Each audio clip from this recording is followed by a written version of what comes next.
আপনারা জানেন যে যাদবপুর বিশ্ববিদ্যালয়ে যে একেবারে এমব্লেম ভেঙে দেওয়া হয়েছিল যেদিন হামলার ঘটনা ঘটে, সেই এমব্লেম ভেঙে দেওয়ার ঘটনা, সেই ছবি আজকে আপনারা দেখতে পাচ্ছেন।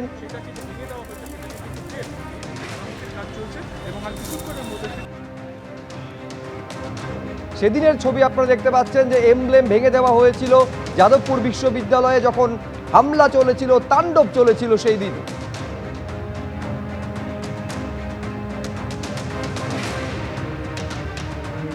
এই যে 4 নম্বর গেটে ফলক ভাঙা নিয়ে কথা চলছে, 3 নম্বর গেটের ফলক আজ থেকে 1 বছর আগে এই অবস্থা ছিল। কই তখন তো এদের নাকা কান্নাগুলো শুনতে পাইনি, তখন তো আমি নন্দলাল বসুর নামটাও শুনতে পাইনি। এটা দুটো বামপন্থী সংগঠন তাদের ঝামেলার সময় এই ফলকটা ভাঙে 2025 সালে। এটা নিয়ে কোনো কথা ওরা বলেনি, কারণ ওরা এটা মানে ইন্টেনশনালি ভেঙেছিল। আর যেই লোক রাজস্থান সিনহার কথা হচ্ছে, উনি এবছর 2026 সালের ফেব্রুয়ারি মাসে ছাত্রদের দ্বারা মার খেয়েছিল। ওনার যদি মিনিমাম মানে ছাত্র সমাজে গ্রহণযোগ্যতা থাকতো আর উনি যদি ভালো মানুষ হতেন, কোনো ছাত্রের দ্বারা উনি ওইভাবে করে মার খেতেন না। উনি মার খাওয়ার পরে সমাজ মাধ্যমে সেটা উনি বড় বড় করে নিজের ছবি দিয়ে দেখিয়েছেন যে আমাকে ছাত্ররা মেরেছে, উনি গর্ববোধ করছিলেন। মিনিমাম গ্রহণযোগ্যতায় যে লোকের নেই, উনি মিডিয়া ফুটেজ খাওয়ার জন্য, একটা ফলস ন্যারেটিভ বানানোর জন্য, এবিবিকে বদনাম করার জন্য নিজেই হচ্ছে ফলকটা ভেঙে নিয়ে লোকের সামনে এভাবে করে হচ্ছে ঘোরাঘুরি করছিলেন। পরিবর্তনের জমানাতে ও শিক্ষায় দলতন্ত্রের সেই চেনা ছবি। কলেজ পরিচালন সমিতির মাথায় শুধুমাত্র বিজেপির সাংসদ বিধায়কেরা। 247টি কলেজের তালিকা প্রকাশ করেছে উচ্চশিক্ষা দপ্তর। সেখানে দেখা যাচ্ছে কলেজে কলেজে মমতা জমানার প্রতিচ্ছবি বিজেপি আমলেও। কলকাতা থেকে জেলা শাসক নেতারাই কলেজ কমিটির মাথায়, কলেজের পরিচালন সমিতির মাথায় সাংসদ বিধায়ক থেকে মন্ত্রীরা।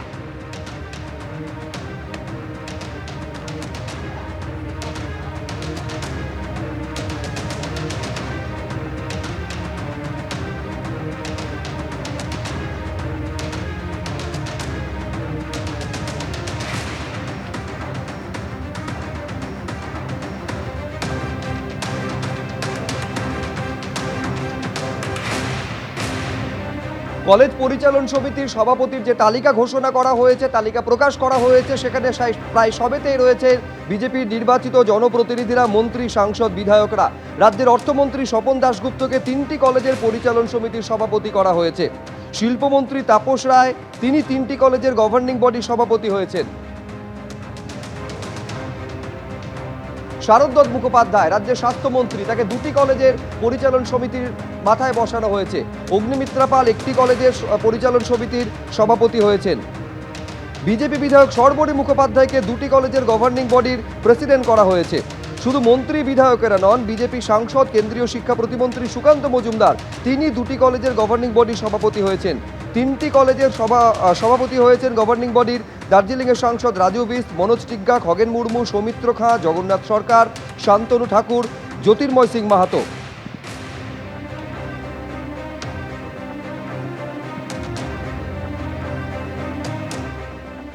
এতদিন ধরে যারা তৃণমূল কংগ্রেসের সরকারকে ব্লেম দিত যে এরা কোনো জায়গা ছাড়ে না, বিরোধীদের সম্মান করে না, বিরোধীদের কোনো জায়গাতে তাদের স্পেস দেওয়া হতো না, আমাদের দেয়নি তা নিয়ে দুঃখ নেই। কারণ বিজেপির পরিচালিত সরকার, তৃণমূল পরিচালিত সরকার যা করেছে তারাও তাই করছে। 247টি কলেজের যে তালিকা প্রকাশ করা হয়েছে, যেখানে দেখা যাচ্ছে যে পরিচালন সমিতির মাথায় রয়েছেন শুধুমাত্র বিজেপির সাংসদ বিধায়কেরা। কলেজে কলেজে মমতা জমানার প্রতিচ্ছবি দেখা যাচ্ছে বিজেপি আমলেও। আর এ প্রসঙ্গে রাজ্যের মন্ত্রী দিলীপ ঘোষ, তিনি বলছেন কে যোগ্য সেটা সরকার ঠিক করবে। কলেজ পরিচালন সমিতির মাথায় কে, এই প্রসঙ্গে এমনই মন্তব্য করেছেন দিলীপ ঘোষ। জায়গায় রাজনীতির নেতারা আর প্রতিনিধিরা দায়িত্বে থাকেন, তারা নির্বাচিত প্রতিনিধি। সব জায়গায় রাজনীতি হয় এরকম তো নয়। আর বিভিন্ন কমিটি, তার চেয়ার হন এমএলএরা বা কোনো নেতা। সব জায়গায় রাজনীতি বা সারা দেশে রাজনীতি হয় না, কেবল পশ্চিমবাংলায় হয়। সেটা যদি না হয় সেটা আমাদের লোকেরাই দেখবে। যাকে ভোট দিয়ে জিতিয়েছে সরকারকে লোকেরা, তারা ডিসিশন নেবে কে থাকবে। তৃণমূল লোকেরা আশাই বা করছে কেন? তৃণমূল জমানাতেও খেয়েছে, এ জমানাতেও খাবে, এ অধিকার কে দিয়েছে? সেজন্য আপনাদের লোকে অনুমতি দেয়নি। চুপ করে বাড়িতে বসুন, দেখুন কি করছি আমরা। ভুল হলে নিশ্চয়ই বলবেন। কে হবে সেটা সরকার ঠিক করবে, কে যোগ্য তাকে ঠিক করবে। উনি কি বলছেন যায় আসে না, উনি কেন প্রতিবাদ করেন? ওটা যে ঠিক না ছিল না। আমাদের সরকার ভাবছে সব বিষয় নিয়ে যাতে ঠিকঠাক হয় তার চেষ্টা করছে। গত 15 বছরে যে ছবি দেখা গেছিল সেই ছবিরই পুনরাবৃত্তি এই আমলেও দেখা যাচ্ছে। কলেজ পরিচালন সমিতির সভাপতির মাথায় বসছেন শাসক দলের নির্বাচিত জনপ্রতিনিধিরা। তা নিয়ে কালীঘাট তৃণমূলের বিধায়ক কুণাল ঘোষ কি বলছেন, আসুন একবার শুনি। শিক্ষাক্ষেত্রে রাজনীতির প্রভাব থাকবে না বিজেপি বলেছিল, এবং তৃণমূল কংগ্রেসকে বা সরকারকে আঙুল দেখিয়ে তর্জনী নিক্ষেপ করে বলা হয়েছিল কেন শিক্ষা প্রতিষ্ঠানগুলিতে রাজনৈতিক লোকেরা থাকবেন, এইসব বলেছিল। এর বেলা মনে পড়ছে না শিক্ষা প্রতিষ্ঠানে বিজেপির দখলদারি নিয়ে? পরিবর্তনের জমানাতেও দেখা যাচ্ছে শিক্ষায় দলতন্ত্রের সেই চেনা ছবি। কলেজ পরিচালন সমিতির মাথায় বসানো হলো শুধুমাত্র বিজেপির সাংসদ বিধায়কদের, এছাড়াও মন্ত্রীদেরও। উচ্চশিক্ষা দপ্তরের তরফ থেকে যে তালিকা প্রকাশ করা হয়েছে 247টি কলেজের, সেখানে দেখা যাচ্ছে যে কলেজে কলেজে মমতা জমানার প্রতিচ্ছবি বিজেপি আমলেও।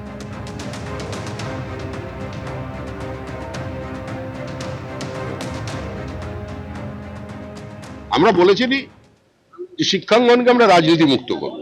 রাজনীতি মুক্ত কিভাবে করা যায়?